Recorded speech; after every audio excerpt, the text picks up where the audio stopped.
Man, oh man, I don't even know where to begin with this game.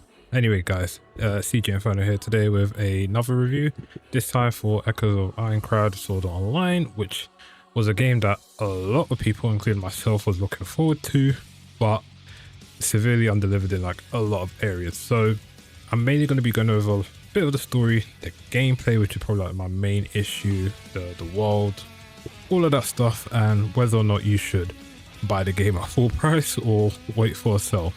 And honestly, I was thinking to like write up like a script or some notes for this, but considering how the game is, I don't think it's even worth my time doing that. So I'm just literally just gonna like talk more or less.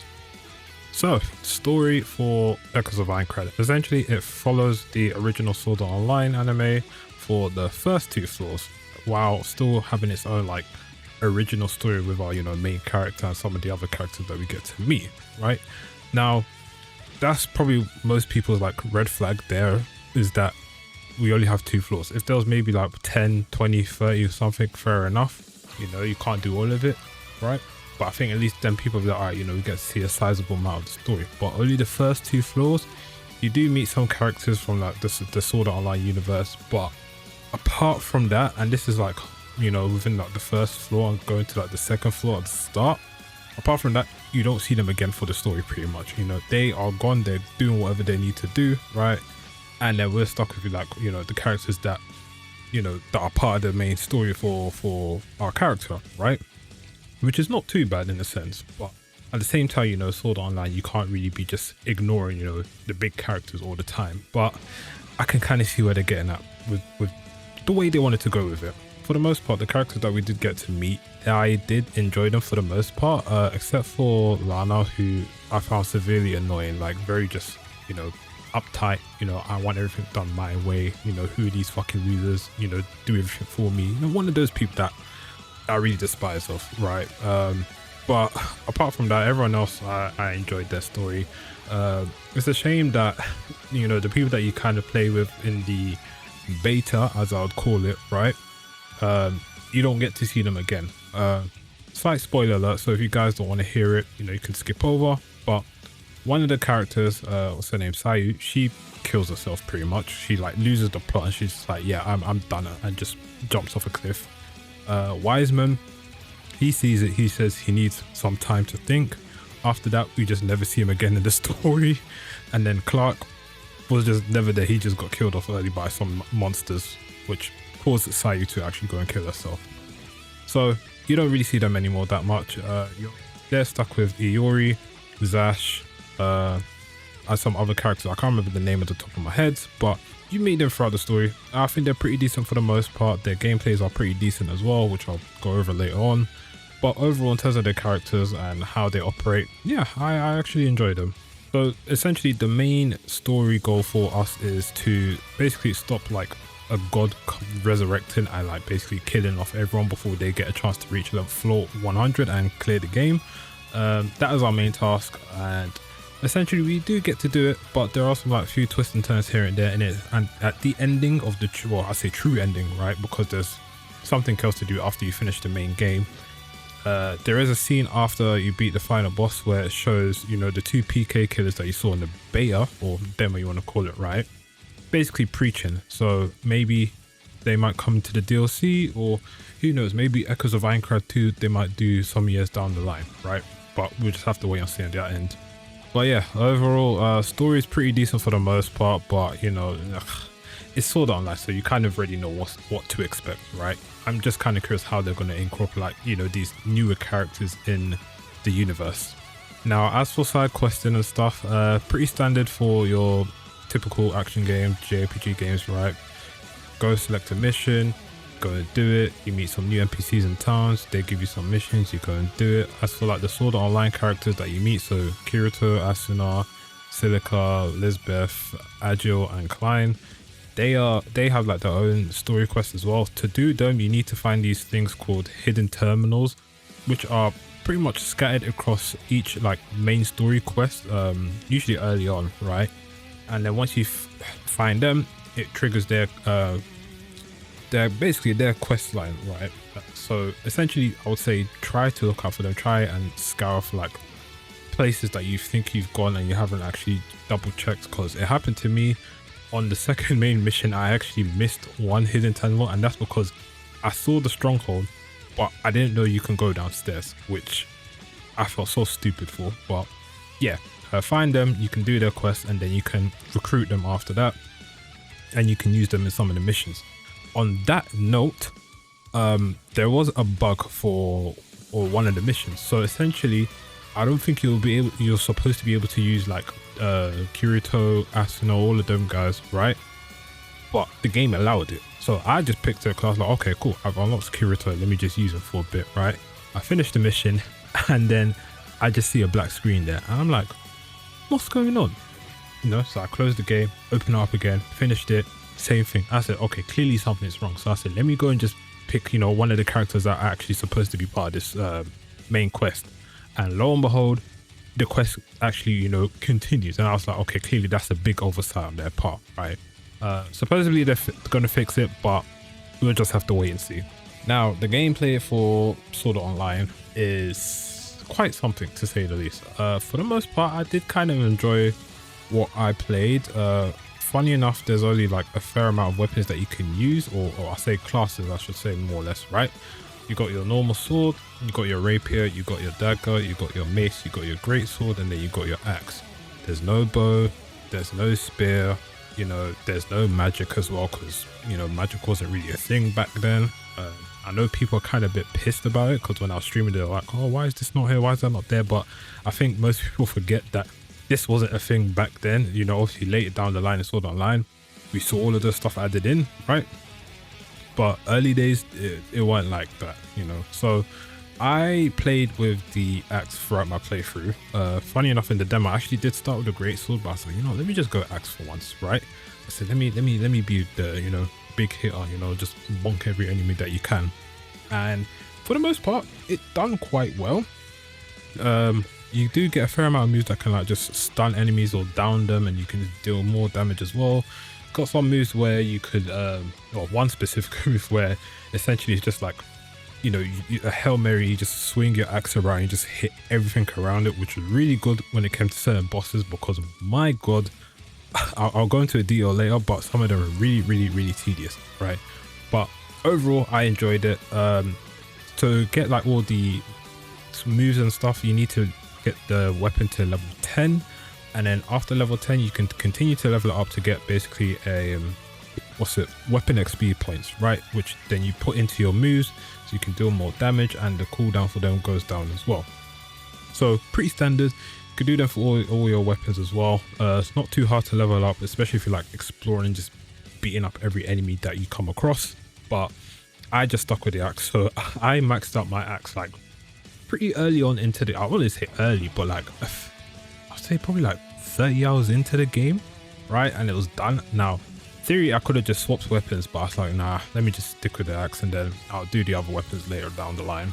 But yeah, overall, I think most of the weapons, they played quite well. Now, in terms of like the actual gameplay and how the game feels to play, you know, if you play the demo, it's literally the same thing, right? You got your couple moves, you got your normal attacks, your heavy attacks, dodge roll, you've got your perfect dodge, you've got your perfect parry if you're using a shield, and then obviously you've got your switch mechanics as well, which is part of the Sword Art Online series. Now, for me, if you're using obviously a great sword or an axe, you don't have the option to like dash in a sense with your dodge. You'll roll, right? Which is not too bad, but when it comes to certain enemies, they can definitely catch you out. But you know, it was pretty decent for the most part.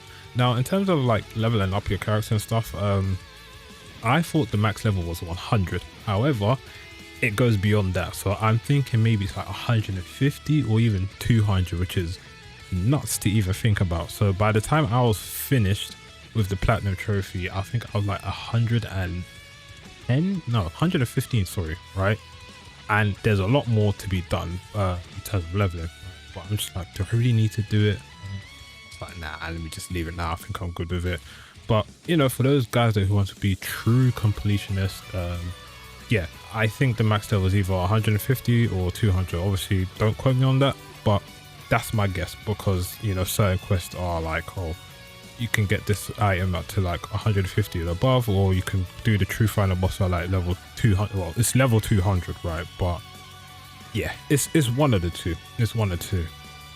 And now in terms of leveling up as well, you do get like attribute points that you can put into your character, so you can get more health, more stamina, more combo SP, more strength, dexterity, agility, intelligence, right? Those are the main ones. Obviously they affect what you can do with your weapons and how you move and everything. So for example, which I found very stupid, right? Obviously the axe scales with strength, right? But you can also, I also put it into agility. So instead of me being like super slow, like my axe could actually hit very fast, which shouldn't be the case, but it felt so stupid to do, but at the same time so fun. So, you know, once you reach that end game level and you've got like your max out and everything, that's when you can just put your points into, you know, literally anything, and then just maybe have like somewhat of a hybrid build. But ideally you do want to focus on your main stat for your weapon, so you can actually deal more damage, and obviously some health and some stamina as well, just in case, right? And then after that you can just put into like whatever else you really want to. Now in terms of difficulty, where do I even begin? So the game has story, normal, hard, and very hard. Obviously story being, you know, pretty much easy mode. You just want to scroll through the game, don't want too much trouble, just put it on there. Normal, pretty balanced. Hard, you know, some enemies are a bit more tankier, deal a bit more damage, but nothing too crazy. Very hard, obviously even more, a bit tankier, and then deal some more damage as well to you as well. So at the start I played on normal from the demo, and then when I got the full game I continued a bit, then I was like, you know what, let me try hard. Tried hard, didn't really see difference. Tried very hard, didn't see the big difference, so I just kept on very hard throughout the playthrough. And that was early on in the game. However, going into late game is where you kind of start to feel the difference in terms of difficulty.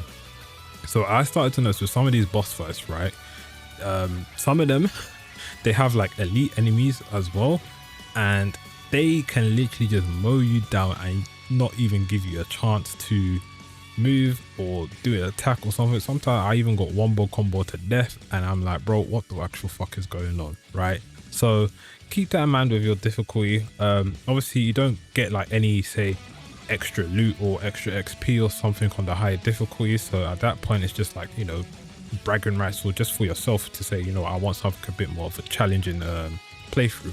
Obviously if you want the true playthrough experience, you need to do death game mode, which is either unlocked through finishing the game first or buying like the deluxe edition, and then you can just unlock it instantly. And obviously with death game, as it says, once you die your save is gone. So I know some people have been doing it and some people have gotten far. Personally, me, I was thinking to do it, but at the same time I was like, you know what, maybe I'll do it another day. I just actually just want to play the game and enjoy it and see what it is for, right? But you know, some people actually want that true Sword Art Online experience, so the option is there. But overall difficulty, nothing too crazy, but I definitely feel like some places were unfairly balanced for the most part. Right, now with all that said and done for story and gameplay, here comes my issues with the game that I've had. So I've been playing the game for, I feel like, probably almost 60 hours after I've gone and got the platinum trophy, which I don't even know what compelled me to do it, but I said, let me just get it done, because the last few trophies I had were just pissy. Basically reach level 10 for the other weapons, reach level 100, and then use a skin die for like one of your equipment, which I was like, you know what, fine, let me just get it done. So my first issue is the balancing. So I've noticed with my playthrough, especially on very hard, right, a lot of the fights, especially late game, just throw a shit ton of enemies at you, which, I mean, okay, fair enough, you can do that, right? But then when you're throwing in bosses with other bosses as well that you fought in the earlier game, it gets to the question like, bro, like, did these guys even test it? Because the way some of these enemies are, right, they would relentlessly come at you. Now obviously you can use the switch mechanic, so your AI can actually, you know, aggro them, and you can heal up and deal some damage to potentially like knock them down or something. But sometimes they even get fucked up, and then you're just there running around dodging until you can either try and revive them or let the timer run out and then they can revive themselves, right? But I definitely feel balancing, especially like late game, end game as well, was just way out of it. way out of it. And yeah, I at some point I was just getting very frustrated. Like during my streams, I kid you not, I think on one stream I was swearing so much that even when I finished it and I was just looking back, I was like, bro, this game was really pissing me off at this point, you know. But I said, let me just get it done. I stuck through, I got it done. But yeah, my god, balance was all an issue. Now obviously I was playing Axe, so that in itself is a handicap considering like how slow it is sometimes, right? But even with the other weapons, I still feel that you wouldn't have like as much of a fair chance. Obviously if you're using the sword and shield or mace and shield, right, I say you have a better chance because you can parry the enemies and you can just use the switch attack move and then stun them, and it'll be good for the most part. But yeah, balancing was definitely an issue. Now another issue for me was the world in itself. So I'll split this into two parts. So essentially the first part is, you know, the exploration. Now for whatever goddamn reason that Bandai decided in their minds was that, oh, you cannot explore any of the map unless you start a quest, which I find very stupid, very stupid, right? Most games that we play in today's day and age will allow you to just go and explore. Obviously if there's certain areas you can't reach because of story, right, they should just lock it off until you reach that story point. Fair enough, you know, that I can take. But for me to always pick a story mission or a side mission or something, then it allows me to explore that area in case I've missed an item or something. It was so long, right? And it don't help that the load times were severely long as well. And bearing in mind, I was playing on PS5 Pro, right? So obviously I'm not expecting it to be like super fast, but I don't expect it to be that slow. But there's too many loading screens in that part. But yeah, for whatever reason, they just didn't allow, you know, exploration. So you have to always pick a quest to actually go out and explore. And even then, when you're looking at the map before you select the mission, you can't even see, you know, where these items are. You actually have to go and load in and then check, which I don't know why they've done that. I honestly think they should have just allowed you to see what you have there, what you can go to, and then just go about your day, right? It would have made it easier in terms of like, you know, 100% completionist and all of that stuff. Another issue for me is the world in itself. Like when you go out, is very big, which I can understand, you know, it's not bad. But when it's very big and sometimes very empty, then it's like, why is it big in the first place? You know, it's either you're going to put in a lot more enemies, right, which I wouldn't mind on higher difficulties, right? I think they could have done that where you have more enemies on like higher difficulties. But you know, the points where I was just running, obviously because I'm trying to do everything on the map and to get everything, and I haven't run into a monster in ages, you know, unless I go sit at a teleport point and rest so they can all respawn. Yeah, you find enemies sometimes, you know, and I'm like, bro, what is this? What is this? Right? But yeah, some of the maps are just so big, and I'm like, dude, they could have really cut down some of these maps, you know. I don't know. And this whole thing of, oh, if they wanted to do the 100 floors, it'll take them 10 years, bro. If the floors were like this, and bear in mind, these are just the first 2 floors of the game, then yeah, I think people would have been dead tired by like floor 5, floor 10 at that point, you know. Another issue as well is the items. So I understand that they limit you on how many items you can take to the field, right? That's fine for me, you know, that's cool. Now my issue is, and this is probably just me, you know, wanting some quality of life, right, is that the fact that when you use these items, right, and you go back into town, they do not automatically restock.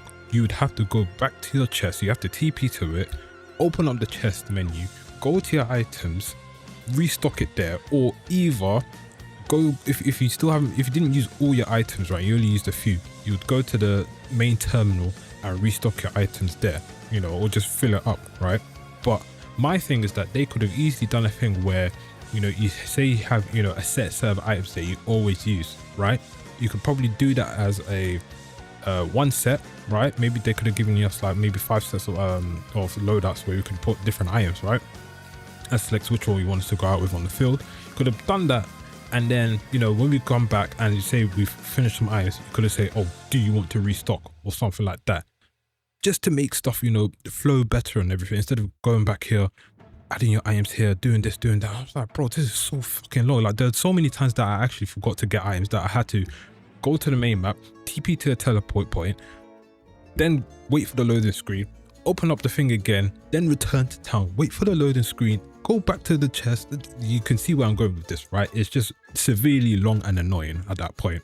Like, it's stuff like this that just knocks down the points for me for this game, you know, and I wish they could, you know, see this, hear this, and maybe think about it. You know, I'll probably put in like the Steam forms or like some feedback forms so that they can actually maybe implement it. I don't know, we'll have to wait and see. Now, one other problem, which funnily enough I only found out after I finished the game, right, is that there is a place that you can go in the main first town, right? You can go down there and you'll see that there is blocked off by a barrier, right?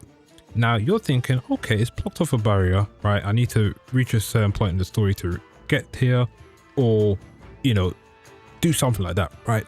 Funny enough, right, because it's on the stairs, these guys forgot to add like an invisible barrier around that whole place, so you cannot just jump over, which is what people done. They literally just jumped on the stairs, jumped over, and they were through. That is very, very, very bad. I don't know how they forgot about that, but that, to me, that seems schoolboy error, right? Because considering the price for this game as well, like some of this stuff, like you could see the funny side to it as well, but it comes to the question, like when you go to like these other areas that are blocked off by these barriers as well, you can easily just probably jump over and go about your day, and then don't have to go and find, you know, the monolith or whatever it is to go and find the enemy, to go and unlock it and then run back and go and get the item there. So yeah, it seems to me that they cut corners in a lot of places. And my final issue that I had with the game was the human AI, or basically the companion AI, right? I'll split this into two. So first thing first, I don't know why they're only limiting us to like one partner when we're going out on the field. I honestly think it should have been like 2 or 3, considering how some of the fights are going. I definitely needed an extra person or something. Obviously I can understand if you have like all of them out at the same time, then everything becomes very easy. But you know, they could have done the thing where they balanced it based on how many NPCs you have with you or whatnot, but they didn't want to do that, which is unfortunate, right? And the way some of these companions want to work, it baffles me sometimes. Like obviously there are times where they're putting in the work, and sometimes these guys are just, they're stuck running in the corner for whatever reason, and they're getting my ass whooped by these oxes that can just forever jump around and hit me from distances as well. And yeah, it baffles me. Like I think the worst NPC that I had, or companion I should say, was Stina, right? I don't know what was going on with her AI. Maybe it was just me and bad luck, but this lady would not hit shit for anything half the time, right? I am getting jumped by a fox, and then she's just standing there and just lets me die. I'm like, bro, there's no way that you just let that happen. Like others will actually come in and hit. She just stood there. So I'm kind of confused on that part. But yeah, the AI for like the companions, it just seems to be all over the place at this point. Oh right, I even forgot to add this in, right, when talking about the whole world and everything, is that why is there no other like NPC characters that you can see, right? Also, I'm going to expand on this as well. So ideally, I wish they could, you know, allow us to see like plenty of NPCs, you know, going about fighting, grinding, all of that stuff. That would have been nice to see. Also, when going into town, these NPCs are just walking about. You can't even interact with them except for like, you know, the key characters pretty much, which I don't know, man. Like at that point, they're just there for just the sake of being there, right? Which yeah, I don't know, man. It just rubbed me off the wrong way on that part. But yeah, enough of me ranting, and I think that was like a good 10 minutes of me just complaining. I probably could have gone on for longer, but yeah, I think you get the gist of it. So I'm gonna wrap this up, right? Should you buy this game? Honestly, wait for sale, but ideally, I don't think it's worth the money that it is right now. Like the asking price they're asking for this is quite, it's something cool, right? Like it's coming to like, I would say AAA, right? But it's not, I think like £55 here. That's for the normal one. Deluxe is like 75, and then like the ultimate is like £90 or something here in the UK, which is crazy to think about, right? But then again, that's Bandai for you. They charge an arm and a leg for like half of this stuff. But yeah, a lot of people ask me when I was streaming, it's like, is it worth, should I get it, is it good, all of that. Like, I got so many comments with it. I was like, holy shit, man, people are people are really scared for it. Now, I think this just stems from the price point as well. So if the price point was like £40 here, right, so in America it'd probably be like $45 or whatever, right, something around there, I think more people will be inclined to say, you know what, all right, it's £40, I can fork out that money, it's not the end of the world, right? If I like it, I like it. If I dislike it, dislike it, you know, something like that. But because it's on that, you know, near premium price range, that's when people are getting a bit shaky. So yeah, after I finished it, I got platinum and everything and done all that there is to do in the game. Honestly, as much hours you can get into it, I think for the price point, it's not worth it right now. So give it a couple months, you know, there'll be some patches down the line to probably fix some stuff, maybe some quality of life stuff as well, and then I would say probably get it then. But ideally, I would say the game's probably like worth like £30 to £40 based on like all the shit that I have been through with it, right? But obviously we're in a different age where that's not the case anymore. But yeah, wait for a sale. So yeah, I'm gonna finish up here. So I hope you guys enjoyed this review or rant, you want to hear it, whatever you want to call it at this point, right? Again, big thank you to everyone like popped into my stream for watching it for like the past 4 or 5 days. I'm severely tired after it because I slept like probably like 6 to 8 hours in total for like the past 4 days of streaming it, which is very unhealthy, right? Which is why I took like a good day or 2 off. But yeah, this has been CG Inferno. If you guys got any questions about the game, do let me know down in the comments below, and I will see you guys in the next video.